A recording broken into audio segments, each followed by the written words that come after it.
What's up, YouTube? It's your boy, the old caffeinated geek, aka the Ol Drunken Geek. And today, I actually realized that I never gave you guys a list of my top 10 geeky movies of 2018. I must be slipping in my old age, bro. So here we go.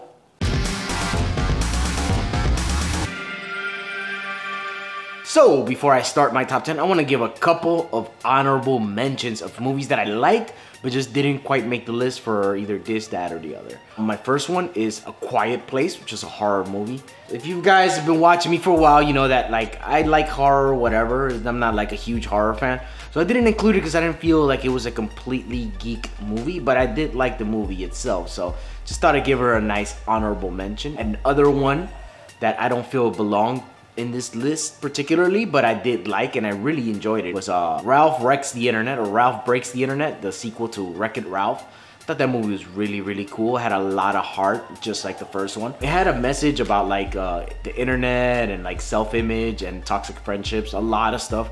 But just wanted to give it a quick shout out. Ralph Breaks the Internet. Moving on with my honorable mentions, I wanted to shout out Teen Titans Go to the Movies. I know a lot of my friends love that movie, but not a big fan of Teen Titans Go, so I didn't watch it. In the same vein as that movie, which is a kids movie and a superhero movie at the same time, is my last honorable mention, which is Incredibles 2, which I really dug. I thought it was a pretty okay movie, pretty decent.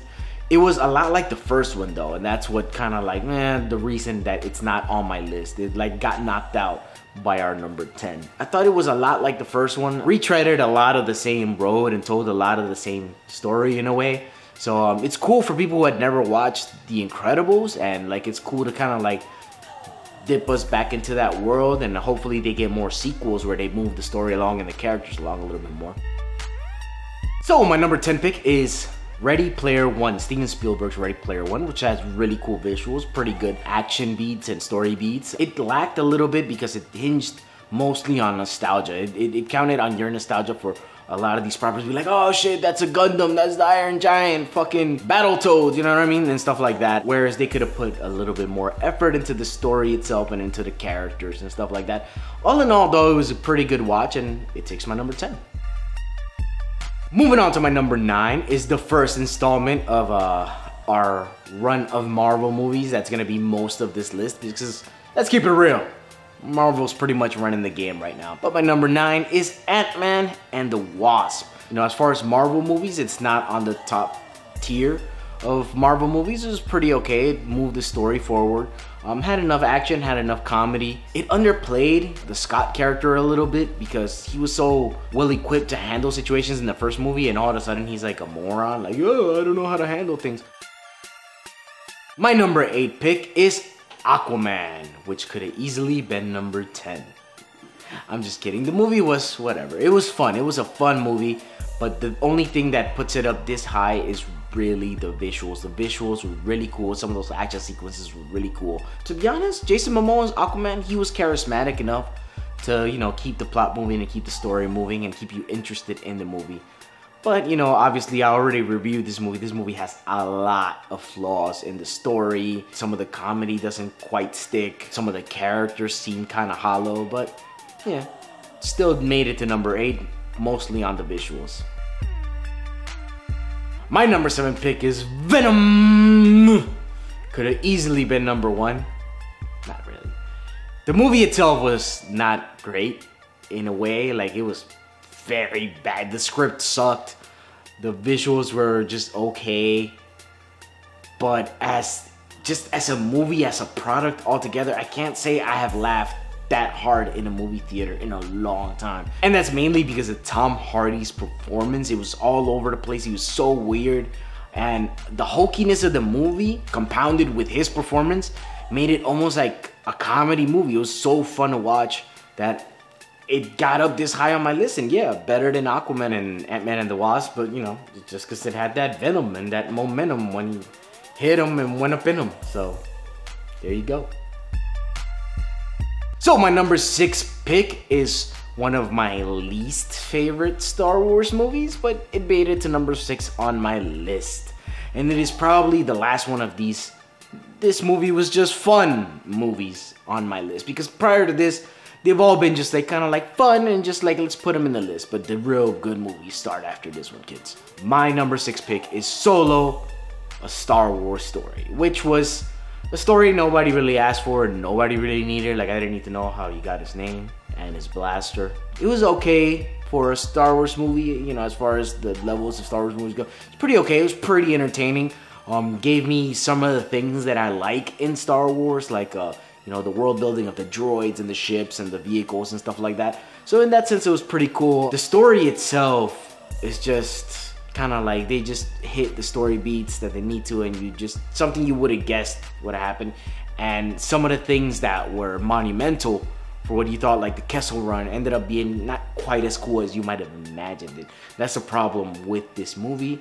As a standalone movie, had Star Wars never came out and you didn't know anything about Star Wars and they just dropped this movie in your lap, it was pretty entertaining. It would have been pretty entertaining, but just didn't quite cut it up to like my top tier Star Wars things. Number 5 is the continuation to the Deadpool story, Deadpool 2, which I think it might even be better than the first Deadpool movie, because it kind of subverted your expectations of what that movie could be like. It subverted your expectations of the first movie, you know, especially the whole thing with Vanessa, if you know what I'm talking about. This movie is super entertaining. It broadened the Deadpool world, because he lives in this Fox Studios X-Men world, but it broadened his side a little bit. You know, you got Cable and stuff like that, and you got the characters that are rolling with him now, Colossus and such. So it was very interesting. It had a lot of heart. You know, the thing with Vanessa, the thing with the kid, Firebrand or whatever his name was. All that worked really well for me. The comedy was R-rated comedy, so it was awesome. You know, the whole baby legs shtick, I'm sorry. I must be a child because I found that hilarious. But yeah, man, this movie all in all was not the best superhero film of the year, obviously, but was a pretty good one. And it's on the heels of our number 4. My number 4 pick is a movie that I loved, and all these movies are like close together in how much I love them, especially like in the front part of this list. The only clear winner to me was number 1, my number 1 pick, but these 3 movies, or 4 movies, including Deadpool 2, are really close together. I thought this movie was really good. It's just missing a little bit of spectacle to compete with my number 2 pick, and it's missing a little bit, just a little bit of like story to compete, or like sci-fi element to compete with my number 3.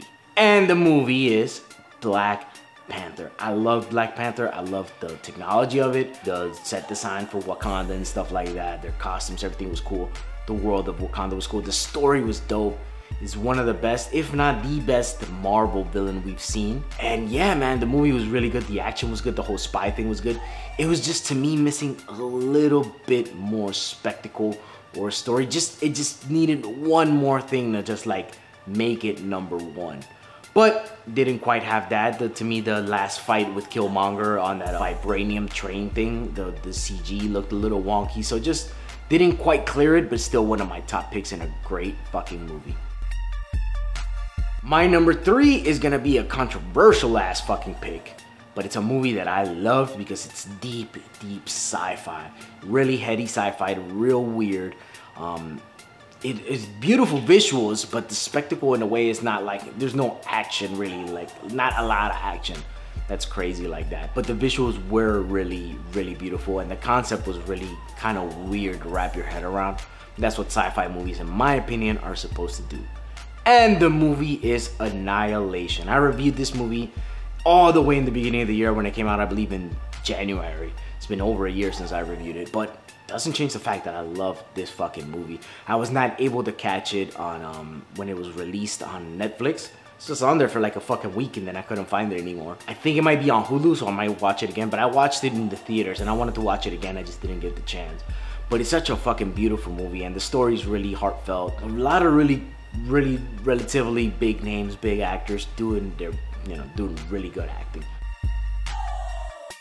My number 2 pick, again, is really close to Black Panther and really close to Annihilation and how much I liked it. And I've watched this movie a bunch now since it came out. When it came out, I did my Marvel list of my top favorite movies, and Black Panther actually beat this one out by, was 1 point higher in my list. And Black Panther is now falling back because I've watched this movie again and again, and I've really come to enjoy it a lot more. And the movie is, as you have guessed it, Infinity War. Avengers Infinity War. The movie's amazing if you're already like soaked in this world and you already understand this world of the cinematic universe, the Marvel Cinematic Universe, then you know that it all culminates to this. And obviously Avengers 4, which will come out this year. This movie was great, the action was great, the spectacle was so above and beyond, it was ridiculous. And the story was great, man. Like I didn't realize the story arcs for all the characters, not all of them, but like most of the big characters were there, and it was a story. When I saw it like maybe the first time, I was like, it's mostly action, it's just action after action. But in between the action, you do get story beats, and they are important to the characters, especially at the end, because we all know what happens. In my list of Marvel movies, the MCU movies, I could move Infinity War up one slot at least. And in this list, it's number 2 because it was a great fucking movie. Finally, my number 1 pick for the best geeky movie of 2018, you guessed it, Sony Studios' own Venom. Yeah, I put Venom on the list twice, bitches. Nah, I'm just kidding. It's obviously Spider-Man Into the Spider-Verse, which was the best comic book movie and the best geeky movie of all year. And it's an animated movie. Who would have thunk? You know, when I saw the previews, I'm like, it looks fine. It looks a little weird. To me, it looked a little weird. I'm like, it's a little weird. But no, once you're watching the movie and you understand that it's like a mix of 2D and 3D animation and you accept it and it's similar to comic books, it is the most comic book a comic book movie has ever been.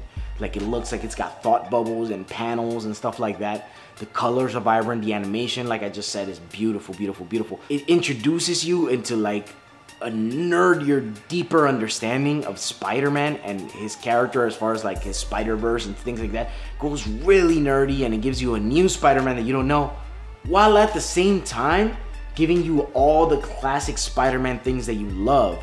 You know what I mean? And they do it through some kind of exposition at times, but still you don't mind because it's such a beautiful, beautiful package. You care about all the characters, care about Miles Morales. Clearly the story is mostly about him. Has some very, very heartfelt moments that you're like, why am I like borderline tearing up in the theater, dude? This is a cartoon. Well, this is up there with all the Pixar stuff that makes you cry, kids. This is really good stuff. Just all in all, this movie is just superior to every other movie on this list, in my opinion. It has everything you could ever want in a movie. Spectacle, heart, it has it all. So you guys stay tuned, man. Next year, beginning of next year, I'll probably do one for 2019. It's gonna be the best movie of 2019, bro. It's gonna be Endgame. Endgame? Nah, it's not gonna be Endgame, bro. You're right. It's gonna be Shazam, baby. Nah, Woo! I got my money on that Lego movie, dog. I got my money. Lego movie. Anita. Like that bitch ass guy that got mad about the Anita Battle Angel. Anita Battle Angel, bro. It's such a good, bro. It's just source. Movie of 2019. The best source material, bro. It's produced James Cameron. James Cameron made Avatar. Avatar was brilliant. It was brilliant. No, that's gonna be the new James Cameron Avatar. That's probably gonna be the number 1. That's gonna be the fway, dog. That shit's gonna suck. It's gonna be great. So if you enjoyed this video, you can go ahead and drop a like, comment, share, subscribe, all that good stuff. Also check us out on Instagram, Ol Drunken Geek, dropping loads, and check out some of our other programs on this beautiful channel. And yeah, man, that's been sweet. Catch you guys later. ODG out. Afuera.